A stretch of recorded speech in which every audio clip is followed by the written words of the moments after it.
The first crack of thunder rattled the windows, and my baby's tiny body jolted in my arms. I pulled her closer, wrapping my coat around her trembling frame, whispering soft promises that everything would be okay, even though I knew it wasn't.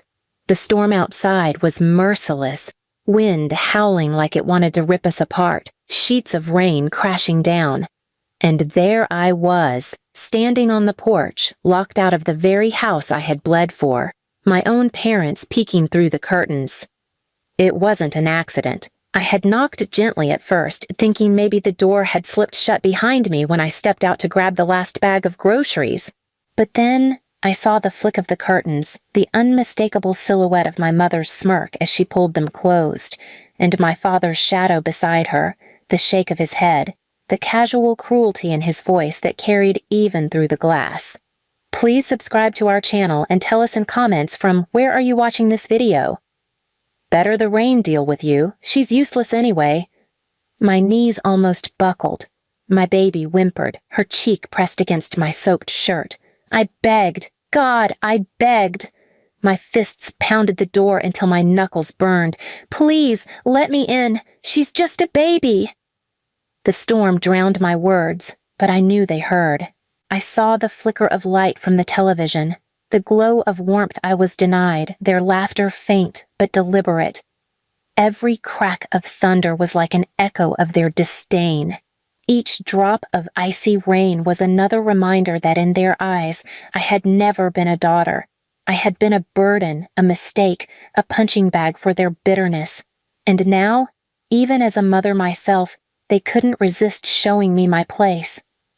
I pressed my forehead to the door, tears hot against the cold wood, my baby crying louder now. Please, I whispered, she doesn't deserve this. But there was nothing. No key turning, no footsteps. Just silence, broken by laughter muffled through the curtains, my father's voice mocking, maybe she'll finally learn her place when the rain beats it into her. The storm raged harder. My arms ached from holding my child so tightly, shielding her with everything I had left. My clothes clung to me, soaked through, my shoes filling with water until every step squelched. Hours passed like years. My baby's cries turned to soft hiccups, her tiny fingers clutching at my collar like she was begging me not to give up. And in that moment, something inside me shifted. I realized they weren't testing me anymore. They weren't trying to break me. They already believed I was broken beyond repair. But they were wrong. I rocked my baby in the storm, whispering to her through chattering teeth. One day, sweetheart, this will all change. They think they can lock us out forever, but they don't know who they've created. They don't know what I'll become. The rain poured, lightning split the sky, and still I stood, because what choice did I have? To leave her out there? To collapse? No, I would not give them the satisfaction. When dawn finally cracked through the storm, painting the sky with pale light, I was still standing there, shivering, soaked, exhausted beyond belief, but alive. My baby pressed to my chest, her tiny breaths steady against my heart. And as the curtains shifted again, my mother's smug face peeking out to see if I had collapsed, I lifted my chin. Our eyes locked through the glass, and I saw it.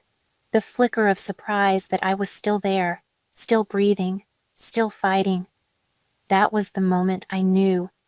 They had tried to wash me away in the storm. Instead, they had forged me into steel. And one day soon, I would return the storm to them. The days after that storm bled into each other, but the memory of standing there, drenched and shaking with my baby in my arms, would not fade. Every time I closed my eyes, I saw my mother's silhouette pulling the curtains shut, heard my father's sneering laugh. Better the rain deal with you. She's useless anyway. It looped in my head like a broken record. I should have been broken. That's what they expected. They thought the storm would shatter me, that I'd crawl back on my knees begging for scraps of their approval. Instead, something inside me solidified. Their cruelty had always been sharp, but that night, it became unforgettable. It became the line I swore I would never let them cross again. I found a way out. A kind neighbor, Mrs. Halverson, widowed, mid-60s, kind eyes, saw me sitting outside with my baby that morning and brought me into her home. She pressed warm blankets around us, made tea, whispered, "Honey, no mother and father should treat their child like this." Her words cracked something in me. For the first time, someone had said aloud what I had been too afraid to admit. They weren't parents. They were predators. From that day, I stopped waiting for their love. I started planning, not for revenge yet, but for survival. I picked up extra shifts at the diner, the smell of burnt coffee and fried eggs clinging to my hair as I carried plates with my baby strapped to me. When the night fell, I cleaned office floors, the vacuum hum drowning out the anger twisting in my chest. Every dollar I earned went toward my child's future. Meanwhile, my parents flaunted their wealth as though my suffering was entertainment. My sister Lindsay posted photos online. Her in a glittering dress, Dad's arm around her shoulder, Mom showing off the new curtains they'd bought, the same curtains they had pulled shut on me. The caption read, "Family nights are the best nights." I laughed bitterly when I saw it. Family? They had erased me from the picture, literally and metaphorically. But I didn't argue. I didn't comment. I stayed silent. Because silence is a weapon when you know how to use it. Over time, I became invisible to them, and in that invisibility, I found power. I learned where they went, what they valued, how they bragged. My father boasted about his poker nights, my mother about her perfect reputation at church, Lindsay about the boyfriends who spoiled her. They were so loud about their triumphs, they didn't notice me watching. One night, while my daughter slept in her crib, I sat at the kitchen table in my tiny apartment. Papers were spread in front of me, copies of bills I had paid, records of the debts I had been forced to shoulder, photos of their purchases, even that sale contract they had once hidden when they sold off things behind my back. Piece by piece, I was building something, a map of every cruelty, every betrayal. I didn't just want revenge, I wanted them exposed. The chance came sooner than I thought. A local community dinner was being organized, a fundraiser for families in need. My parents, of course, volunteered to host. It was their perfect stage, polished smiles, hollow speeches, parading as the picture of generosity while their own daughter was scraping by in silence. When I saw the flyer, something inside me ignited. This was it. Not in some courtroom, not in private whispers. Right there, in front of everyone whose respect they craved. I began preparing. I rehearsed in my head what I would say, how I would show the truth without breaking down. I collected testimonies from those who had seen me working, neighbors who had witnessed their neglect, even receipts of the expensive curtains, champagne, and dresses they flaunted. The night of the fundraiser, I stood outside the glowing hall with my daughter bundled close to me. My palms sweated, but my resolve didn't waver. Through the glass doors, I saw them, their smug faces illuminated by chandeliers, my father shaking hands, my mother adjusting her jewelry, Lindsay laughing at some man's joke. I took a deep breath. My baby's soft breaths steadied me. I wasn't here to ask for love anymore. I was here to deliver a storm of my own. The fundraiser hall glowed like a palace, chandeliers spilling gold light over rows of decorated tables. The sound of laughter and clinking glasses filled the air, the smell of catered food drifting outside where I stood clutching my daughter. My heart thudded, but my jaw was set. Tonight wasn't about nerves. Tonight was about ending their charade. I pushed through the glass doors, my soaked sneakers squeaking against the polished floor. Heads turned. Some faces brightened in recognition, others frowned in confusion, but the only ones that mattered were my parents and Lindsay. Mom's smile faltered first, her wine glass pausing midair. Dad's eyes narrowed, his jaw tightening as if he'd bitten into something rotten. Lindsay's laugh cut off like a snapped string, her lips twisting into that familiar smirk. "What are you doing here?" Dad hissed under his breath as I approached, his false grin plastered back onto his face for the crowd. "This is not for your kind." Mom leaned in, her voice sharp enough to slice me open. "Take your bastard child and leave before you embarrass us." The words should have stung. They didn't. I had heard them too many times before. Instead, I adjusted my daughter on my hip, kissed her forehead, and stepped closer to the microphone Dad had just used to give his speech about family values. I picked it up. My hand shook, not with fear, but with fury. The entire room hushed. "You want to hear about family values?" I began, my voice carrying through the hall. "Let me tell you about this family." Gasps rose, whispers starting. My parents froze, their smiles stiff, their bodies locked in place.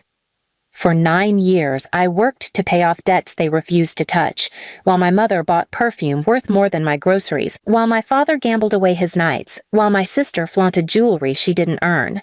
I broke my back working double shifts. I fed their pride with my exhaustion. I pulled the first sheet of paper from my folder, receipts, stamped and signed.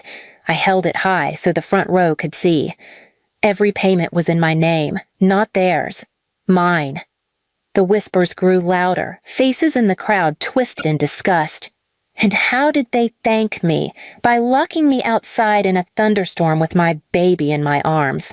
While lightning split the sky, while rain soaked us to the bone, I begged them to let us in. My mother pulled the curtains shut. My father laughed. "Better the rain deal with you. She's useless anyway." The hall erupted, shocked voices, chairs scraping, people turning toward my parents like they had sprouted horns. Mom's face drained of color. Dad shook his head violently. "She's lying. She's always been dramatic, ungrateful." I slammed another folder onto the podium, the noise cracking like thunder. Inside were signed statements from neighbors who had seen me working late, who had seen me shivering on that porch. Proof. Undeniable. "Ungrateful?" I barked into the mic. "Ungrateful is watching your daughter nearly collapse in a storm and laughing. Ungrateful is taking everything she's worked for, then pretending to be saints in front of strangers." The room turned. The smiles that had once fed my parents' egos dissolved into scowls. A woman in pearls muttered, "Monsters!" A man near the stage shook his head. "You should be ashamed." Mom lunged forward, trying to grab the mic, her mask shattering. "Stop this right now, Emma. You're making a fool of yourself." I pulled back, my voice cutting her off. "No, tonight the fools are you, and every single person here will finally see it." Gasps echoed again. My daughter stirred in my arms, her little fingers curling around my collar. That tiny grip gave me strength. I turned to the crowd one last time. "This is my family, the people who sold out their own blood for greed, who locked their daughter and granddaughter out in a storm. They call themselves proud. I call them what they are, cowards." Silence swallowed the room, heavy and damning. Then, slowly, applause began. Not polite, not hesitant. Furious applause, like the crowd wanted to drown my parents in shame. My mother's face twisted as people turned away from her, refusing to meet her eyes. Dad tried to speak, but no one listened. Lindsay, her smugness gone, covered her face with trembling hands. I stepped down from the stage, holding my baby close. The crowd parted, eyes full of pity for me, but disgust for them. My parents stood stranded, stripped of the one thing they worshipped most, their reputation. Outside, the night air was cool. The storm was gone, replaced by a sky full of stars. I looked up, my baby breathing steady against me, and felt lighter than I had in years. They had tried to bury me in rain, but I had become the storm that washed them away. And as their empire of lies crumbled behind me, I knew one thing for certain: they would never recover from this. Please subscribe to our channel and tell us in comments, from where are you watching this video?